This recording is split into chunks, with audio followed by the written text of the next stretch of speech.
आज की कहानी एक ऐसे अकेले इंसान की है जो दुनिया की नजरों से छुपना चाहता है, लेकिन तकदीर उसे बार बार इंसानों के बीच खींच लाती है। कहानी इमोशनल है, दिल को छू लेने वाली है, तो अंत तक जुड़े रहिएगा। उसने गलती से टेबल पर रखी एक इंसान के आकार की गुड़िया गिरा दी, और हैरानी की बात यह थी कि गुड़िया गिरते ही दरवाजे के बाहर से एक जोर की आवाज आई। वो क्यूरियोसिटी में बाहर देखने निकला, लेकिन उसे ये देखकर गहरा सदमा लगा कि ठीक जिस पल वो गुड़िया गिरी थी, उसी पल उसके बेस्ट फ्रेंड की अचानक मौत हो गई थी। दुखी मन से वो अपने दोस्त हेनरी के अंतिम संस्कार में शामिल हुआ, लेकिन वहां से निकलते ही कुछ बदतमीज बच्चों ने उसका मजाक उड़ाना शुरू कर दिया। अरे दोस्त, स्नो वाइट कहाँ है? क्योंकि फिनबार का कद सिर्फ 1 मीटर 35 सेंटीमीटर था। वो जहां भी जाता अजीबोगरीब नजरों का शिकार बन जाता था। यहां तक कि किराने का सामान खरीदते वक्त भी उसे तरह तरह के ताने सुनने पड़ते थे। वो इन सब का आदी हो चुका था, लेकिन फिर भी कहीं न कहीं ये बातें उसे अंदर से थोड़ा चोट पहुंचाती थीं। कैशियर ने उससे माफी तो मांगी, लेकिन उसके चेहरे पर वो मजाक उड़ाने वाली हंसी साफ दिख रही थी। इतनी कड़वाहट सहने के बावजूद फिनबार शायद ही कभी लोगों पर गुस्सा करता था, क्योंकि वो जानता था कि सिर्फ मन की शांति और अंदरूनी ताकत ही उसे बाहरी दुनिया को नजरअंदाज करने में मदद कर सकती है। हालांकि हेनरी के जाने से फिनबार के दिल पर गहरा घाव लगा था। कुछ ही समय बाद एक वकील ने फिनबार को ढूंढा और बताया कि हेनरी ने उसके नाम न्यू जर्सी में आधा एकड़ जमीन छोड़ी है। इस जमीन पर एक पुराना ट्रेन स्टेशन था जो कब का बंद हो चुका था और रहने के लिए घर में बदल दिया गया था। यही वो विरासत थी जो हेनरी ने उसके लिए छोड़ी थी।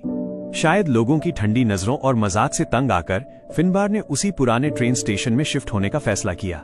वो जगह सुनसान थी, चारों तरफ हरे भरे पेड़ थे और जंगल के बीच से एक लंबी ट्रेन की पटरी गुजरती थी। हालांकि वो घर काफी जर्जर हालत में था, न वहां बिजली थी न पानी। फिर भी उसे वो जगह बहुत पसंद आई, क्योंकि वो दुनियादारी के झमेलों से दूर थी और उसके दिल को सुकून दे रही थी। वहां एक छोटा सोफा था जो उसके पूरे शरीर के लिए काफी बड़ा था। उसे याद नहीं था कि पिछली बार वो इतना चैन से कब सोया था। अगली सुबह उसकी नींद किसी के फोन पर बात करने की आवाज से खुली। बाहर जाकर देखा तो पाया कि उसके दरवाजे के पास एक फूड ट्रक खड़ा है। किसी के आने की आहट सुनकर जो ने तुरंत फूड ट्रक से अपना सिर बाहर निकाला। फिनबार को देखकर जो की आंखों में भी वही हैरानी दिखी जो आमतौर पर लोगों को होती है, लेकिन बस एक पल के लिए। और फिर उसने बड़े प्यार से अपनी सिग्नेचर कॉफी के बारे में बताना शुरू कर दिया। फिनबार ने 1 कप कॉफी ऑर्डर तो कर दी, लेकिन जो को ये जानने की खुजली हो रही थी कि आखिर वो इस वीरान जगह पर क्यों रहने आया है।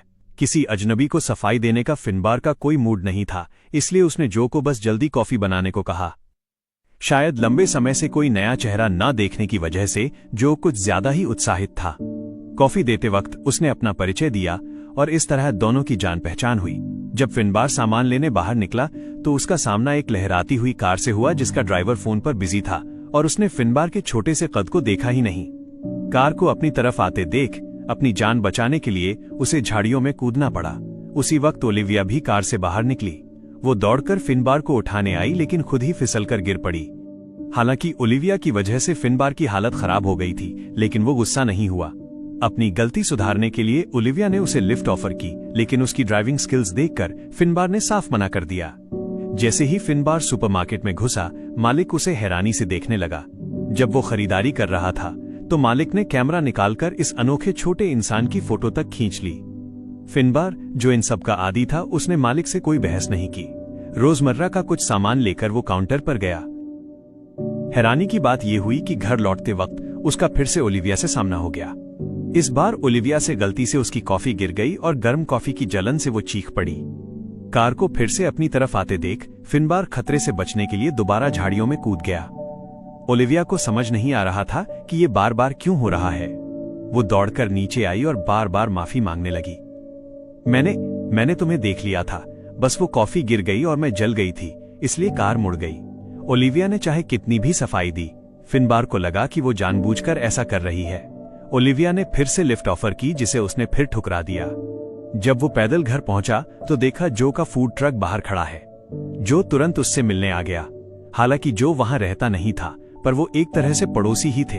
फिनबार ने जो के इनविटेशन को भी ठुकरा दिया। उसे अपना अकेलापन पसंद था, पटरियों के किनारे टहलना जहां इंसानों का शोर ना हो, सिर्फ हवा, घास, कीड़े और पक्षियों की आवाजें हों। लेकिन तभी एक छोटी बच्ची उसका पीछा करने लगी। वो उससे थोड़ी लंबी थी, सांवली रंगत और भारी शरीर वाली, जिसे अक्सर उसके साथी अपने ग्रुप से बाहर रखते थे। अपनी मासूमियत में उसने फिनबार को अपनी ही उम्र का समझ लिया। लेकिन भले ही फिनबार कद में छोटा था, वक्त ने उसके चेहरे पर अपनी लकीरें छोड़ दी थीं। इसलिए जब वो पलटा तो वो बच्ची उसका चेहरा देखकर डर गई, जो उसके कद से मेल नहीं खाता था, और तुरंत भाग गई। फिनबार ने बस एक उदास मुस्कान दी। वो इतनी अजीब नजरों को झेल चुका था कि एक बच्चे की नादानी पर उसे गुस्सा नहीं आया। लेकिन उस शाम अचानक किसी ने उसके दरवाजे पर दस्तक दी। वो हैरान था, सोच भी नहीं सकता था कि कौन उसे ढूंढता हुआ आएगा। उसे लगा शायद ये उसका वहम है, मगर आवाज बंद नहीं हुई। उसने दरवाजा खोला तो देखा ओलिविया वहां खड़ी थी। ओलिविया ने एक मजाकिया बात कहकर खामोशी तोड़ी। वो उसके लिए हाउस वार्मिंग गिफ्ट के तौर पर रेड वाइन की बोतल भी लाई थी। उन्होंने साथ में ड्रिंक पी, तभी एक फोन बजा। ओलिविया को लगा फिनबार का फोन है। फिनबार ने कहा, मेरा फोन तो डिस्कनेक्टेड है। ओलिविया ने कहा, ओह, ये मेरा है। मैं हमेशा भूल जाती हूँ कि मेरे पास ये चीज है।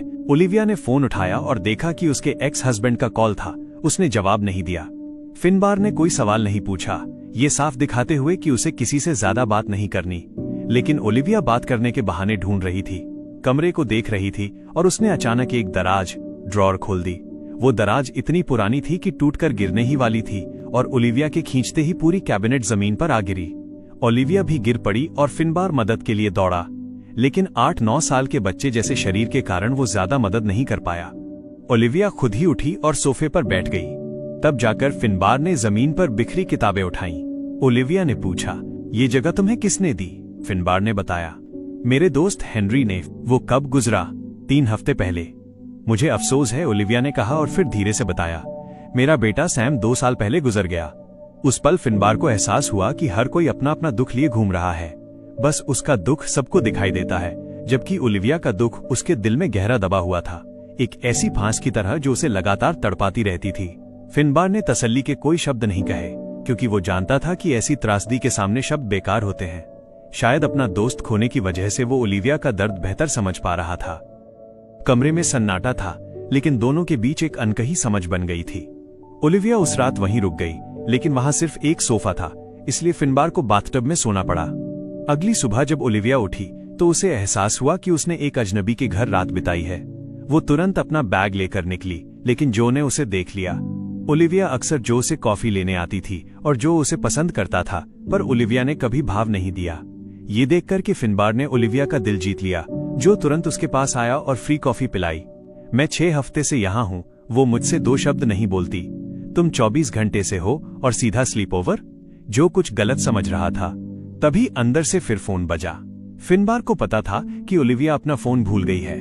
उसका उठाने का कोई इरादा नहीं था, पर जो ने फोन उठाकर उसे थमा दिया। लगातार बजती घंटी के बीच जो ने पूछ ही लिया कि कल रात हुआ क्या था, पर फिनबार ने नहीं बताया। तभी एक ग्राहक आया और जो को जाना पड़ा, लेकिन जाते जाते वो बोल गया, सुनो, अगर तुम लोग बाद में कुछ करने वाले हो तो क्या मैं ज्वाइन कर सकता हूँ? फिनबार ने कहा, हम कुछ नहीं कर रहे, पर जो ने फिर कहा, हाँ मुझे पता है, पर अगर करो तो मुझे बुला लेना। ये पहली बार था जब किसी ने फिनबार से ऐसा कुछ कहा था। पहले उसे लगा जो मजाक उड़ा रहा है, लेकिन दूसरी बार में उसे जो की ईमानदारी महसूस हुई। उसे लगा कि भले ही उसकी किस्मत में मजाक बनना लिखा हो, पर कोई 1-2 लोग तो ऐसे मिलेंगे जो उसे दिल से चाहेंगे। बाद में फिनबार फोन लौटाने ओलिविया के घर गया और दरवाजे पर फोन रख दिया। जैसे ही वो जाने लगा, घंटी फिर बजी। वो चुपचाप वहां से निकल गया। थोड़ी देर बाद किसी ने ओलिविया की खिड़की खटखटाई। वो उसकी बेस्ट फ्रेंड थी।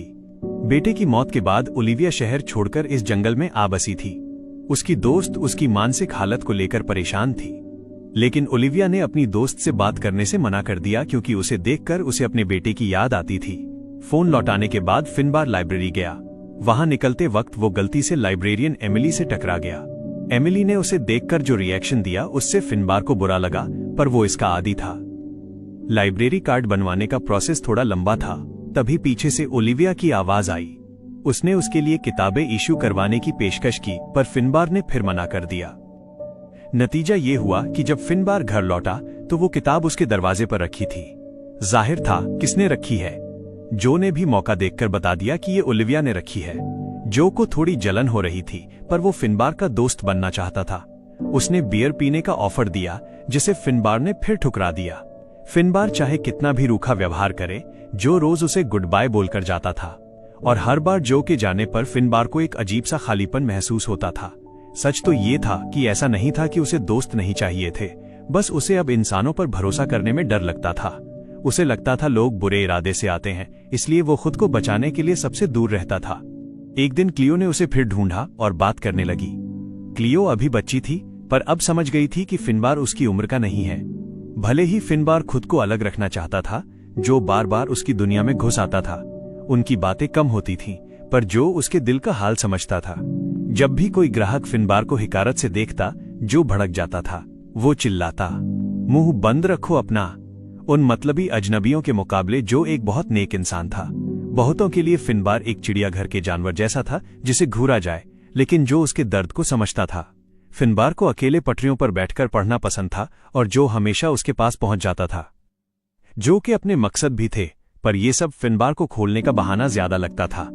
फिनबार कम बोलता था, जो को पढ़ना पसंद नहीं था, फिर भी वो घंटों उसके साथ बैठा रहता। तभी ओलिविया सुपरमार्केट से निकली और जो ने पिकनिक का प्लान बना लिया। फिनबार उसकी एक्साइटमेंट को मना नहीं कर पाया। जो खाना बना रहा था और फिनबार और ओलिविया पेड़ की छांव में बैठे थे। खामोशी थी, पर सुकून था। तभी जो के पिता का फोन आया कि उनकी तबीयत खराब है और जो को सब छोड़कर भागना पड़ा। अब वहां सिर्फ फिनबार और ओलिविया रह गए। माहौल थोड़ा अजीब हो गया। ओलिविया ने कहा, ये खाना बहुत अच्छा है, हमें बात करने की जरूरत नहीं है, हम बस खा सकते हैं, और माहौल को संभाल लिया। समय बीतता गया और अब फिनबार के पास हमेशा कोई न कोई होता था। एक दिन टहलते हुए उन्हें लाइब्रेरी वाली एमिली मिली। उसने फिनबार को हाय बोला, पर जवाब जो ने दिया। कभी कभी ओलिविया भी आ जाती और वो तीनों बोर होते हुए पटरियों पर चलते। उन्हें नहीं पता था आगे क्या नजारा है, पर दोस्तों के साथ वो वक्त बहुत प्यारा था। थकने पर वो जमीन पर बैठ जाते। फिनबार अपना बीफ जर्की स्नैक निकालता और सब मिलकर खाते। फिनबार ने बताया कि उसकी सबसे बड़ी ख्वाहिश एक ट्रेन डॉक्यूमेंट्री बनाने की है। हेनरी के साथ वो ट्रेन क्लब में जाता था, पर कैमरा न होने की वजह से वो कभी खुद कुछ शूट नहीं कर पाया। कभी कभी वो उसके दरवाजे पर बैठकर बातें करते, लेकिन पास ही बच्चों को फुटबॉल खेलते देख ओलिविया को अपना बेटा याद आ जाता और वो उदास हो जाती। फिनबार सब समझता था, पर कभी बोलता नहीं था। जो और ओलिविया की मदद से फिनबार ने अपनी जिंदगी की पहली डॉक्यूमेंट्री बनाई। वो बहुत अच्छी तो नहीं बनी थी और फूड ट्रक भी तेज नहीं चल रहा था, पर फिनबार को वो बहुत पसंद आई। वो ये खुशी ओलिविया के साथ बांटना चाहते थे, क्योंकि कैमरा ओलिविया ने ही दिया था।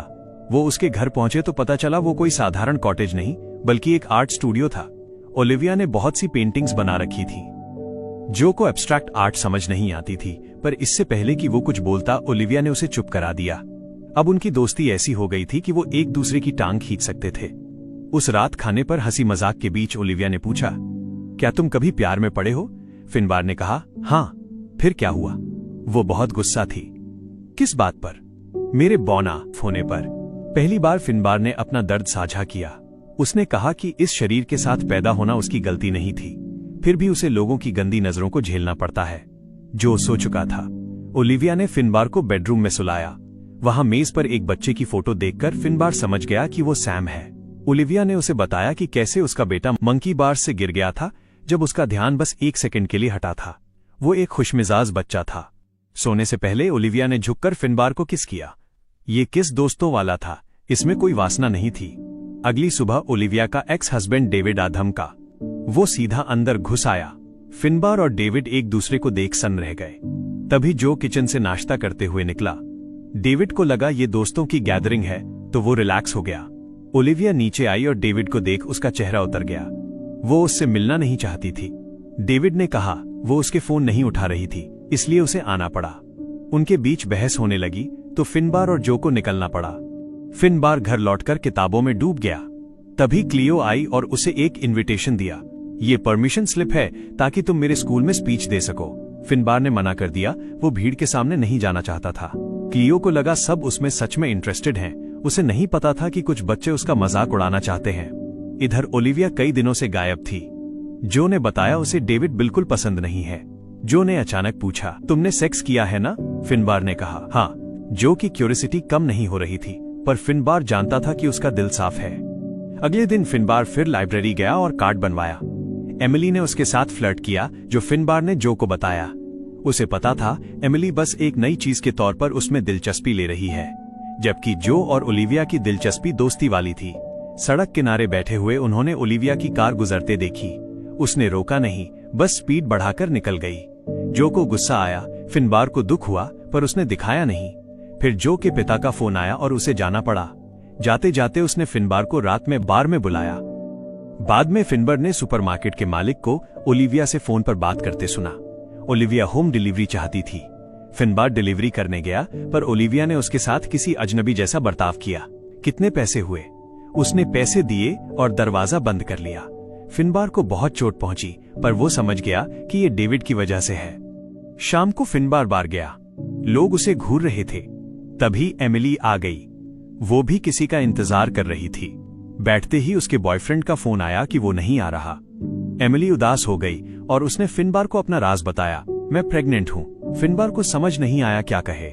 जब वो बाहर निकले तो एमिली का बॉयफ्रेंड उसे लेने आ गया। फिनबार को देखते ही उसने बदतमीजी शुरू कर दी। उसने एमिली से झगड़ा किया। फिनबार ने एमिली को बचाने की कोशिश की, पर उस आदमी ने उसे धक्का दे दिया और गालियां दी। एक छोटे कद का इंसान होने के नाते फिनबार उसे मार नहीं सकता था। वो लाचार होकर वहां से चला गया। उसकी इज्जत तार तार हो चुकी थी। सालों का दबा गुस्सा और अपमान आज बाहर आ गया।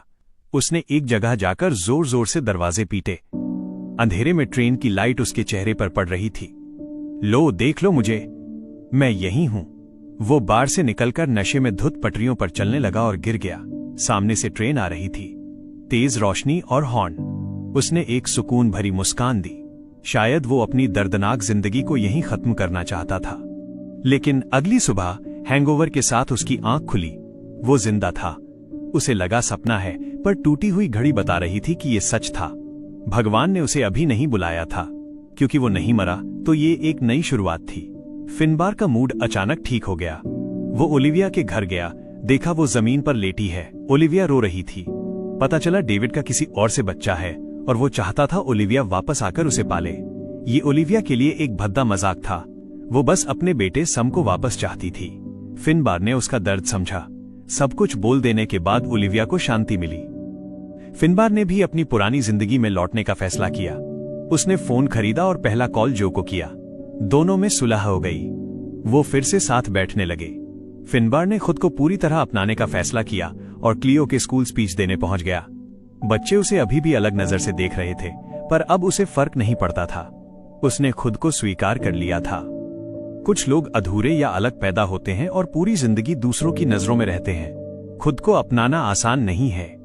जिंदगी छोटी है, सिर्फ 30,000 दिन। हर दिन एक अनुभव है और दुख में समय बर्बाद न करना ही खुद की सबसे बड़ी इज्जत है। जब हवा चले तो ये मत पूछो कि गिरे हुए फूल कहाँ गए। बादलों के बिखरने के बाद गायब हुए हंस को मत ढूंढो। जिंदगी का असली मतलब पागलों की तरह ढूंढने में नहीं है। ये तो यही है, पलकों के झपकने में, चाय के प्याले की गर्माहट में, दोस्तों के साथ हंसी के उन पलों में। जब पीछे मुड़कर देखोगे तो वो सारे सुख और दुख बस चाय से उठती भाप की तरह हवा में घुल जाएंगे। जो सामने है बस उसे संजो लो। तो दोस्तों, ये थी फिनबार की कहानी।